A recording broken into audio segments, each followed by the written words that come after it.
আল্লু অর্জুনকেও এখন লাকি টাইমের কথা ভাবতে হচ্ছে, তাই না? 2027 সালের ডিসেম্বর মাসে রাকা আসতে চলেছে, এমনটা কিন্তু আপডেট পাওয়া যাচ্ছে। এবং সবথেকে বড় কথা যে এই রাকার একটা অ্যানাউন্সমেন্ট বা একটা ভিডিও গ্লিমসেস আমরা দেখতে পেতে চলেছি এই অগস্ট মাসে।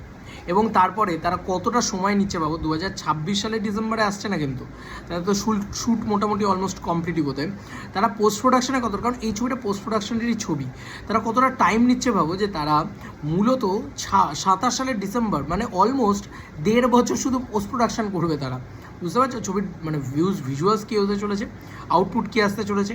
তো এটা হচ্ছে একটা প্রোডাকশন, এবং অ্যাটলি আমি গ্যারেন্টি বলে দিচ্ছি ভাই, সব কিছু উড়িয়ে দিতে চলেছে অ্যাজ এ ডিরেক্টর। মানে নিজের জি জান লাগিয়ে দিয়েছে, এটা অ্যাটলি ড্রিম প্রজেক্ট বলা চলে। আর মিলিনিও আল্লু অর্জুন সব মানে ছিঁড়ে রেখে দেবে। 2024 ডিসেম্বরে এসেছিল, 2027 ডিসেম্বরে আবার আসবে। এবং কোইন্সিডেন্টালি এটা বলতেই হয় যে এটাও আবার ঘটছে। 2027 ডিসেম্বরে আমাদের সকলের প্রিয় দেবদার খাদানের 2 রয়েছে এবং রাকা থাকবে। সিমিলারলি পুষ্পা 2 ছিল এবং ওদিকে খাদান ছিল। তো সকলে তখন বলেছিল খাদান শেষ, যাই হোক খাদানও ব্লকবাস্টার হয়েছে। এক্ষেত্রেও আমি বলতে পারি যে খাদান 2ও ব্লকবাস্টার হবে, কিন্তু ওই ডিসেম্বরের 5 তারিখের ডেটটাতে কিন্তু আসছে রাকা। তো আমি তো চরম এক্সাইটেড রাকা নিয়ে, এটা নিয়ে কোনো সন্দেহই নেই। চরমের থেকে চরমতম এক্সাইটেড আর কি।